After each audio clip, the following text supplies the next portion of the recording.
Chief Chaudhary Zafar Iqbal के मुताबिक one wheeling के टशन दिखाने का शौकीन मोटरसाइकिल समेत थाने का मेहमान। सिटी पुलिस ने अली मुस्तफा नामी नौजवान को वन व्हीलिंग करने पर गिरफ्तार कर लिया। SHO रईस अली का कहना है कि मुलजिम अली मुस्तफा मोहल्ला आराइयां दुनियापुर का रिहायशी है और लाइसेंस भी नहीं बनवाया। DPO सैयद करार हुसैन का कहना था कि मोटरसाइकिल की वन व्हीलिंग खतरनाक खेल है, वालिदैन अपनी औलाद पर नजर रखें। इसके साथ साथ एक और खबर शामिल करते हैं लोधरा से। DPO लोधरा सैयद करार हुसैन की हिदायत पर SHO सदर करोड़ पका इंस्पेक्टर रियाज सियालकर टीम के हमरा जनान पेशा नासिर के खिलाफ क्रैकडाउन। तफसीलात के मुताबिक SHO थाना सदर करोड़ पका रियाज सियालकर टीम के हमरा छापा।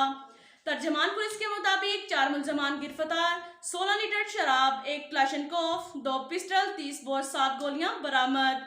मुलजिम इमरान से क्लाशनकोफ, मुलजिम इजाज और अब्दुल सत्तार से पिस्टल 30 बोर बमा 7 गोलियां, जबकि मुलजिम जुबैर से 16 लीटर शराब बरामद। SHO थाना सदर करोड़ पक्का रियाज सियाल ने मीडिया से गुफ्तगू करते हुए कहा कि मुलजमान के खिलाफ मुकदमा दर्ज कर लिए गए हैं और मजीद तफ्तीश जारी है। इसके साथ ही एक और खबर शामिल करते हैं लोधरा से। हेड कांस्टेबल की नाजेबा गुफ्तगू की वीडियो वायरल होने पर DPO सैयद करार हुसैन का नोटिस। DPO सैयद करार हुसैन ने हेड कांस्टेबल अरशद विलियम को मुअत्तल कर दिया।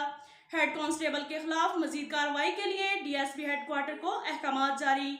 महकमा की बदनामी का बायस बनने वाले एहलकार किसी रियायत के मुस्तहिक नहीं, ये कहना था DPO सैयद करार हुसैन का। अब तक के लिए इतना ही काफी है। मिलते हैं अगले बुलेटिन में, हमारे साथ रहिएगा। अल्लाह।